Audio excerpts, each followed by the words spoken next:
இதை காலியான வயிற்றில் சாப்பிட்டால் உங்கள் உடல் எப்படி ரியாக்ட் ஆகும் தெரியுமா? அடுத்தது நடப்பது உங்களை ஆச்சரியப்படுத்தலாம். காலியான வயிற்றில் சாதம் சென்றவுடன் அதை மெதுவாக்க எதுவும் இருக்காது. அது உடனே வயிற்றின் உள்பகுதி முழுவதும் விரைவாக பரவும். வயிற்று அமிலம் உடனே செயல்பட்டு மென்மையான அரிசி துகள்களை குளுக்கோஸாக உடைக்க ஆரம்பிக்கும். செரிமானம் மிகவும் வேகமாக தொடங்கிவிடும். காலியான வயிற்றில் சாதம் தண்ணீரை விரைவாக உறிஞ்சும். அரிசி துகள்கள் ஊதி பெரிதாகி வயிற்றுக்குள் அதிக இடத்தை பிடிக்கும். அதனால் வயிறு நிறைந்த மாதிரி உணர்வு வரும். ஆனா உண்மையில் செரிமானம் இன்னும் வேகமாக நடந்து கொண்டிருக்கும். அதற்குள் இரத்தத்தில் சர்க்கரை அளவு உயர ஆரம்பிக்கும்.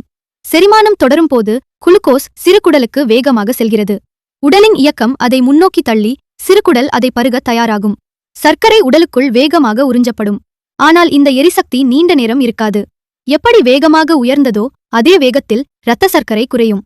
இன்சுலின் தனது வேலையை செய்தவுடன் மீண்டும் பசி சிக்னல்கள் விரைவாக வரும். சாதம் உடனடி சக்தி கொடுக்கும்.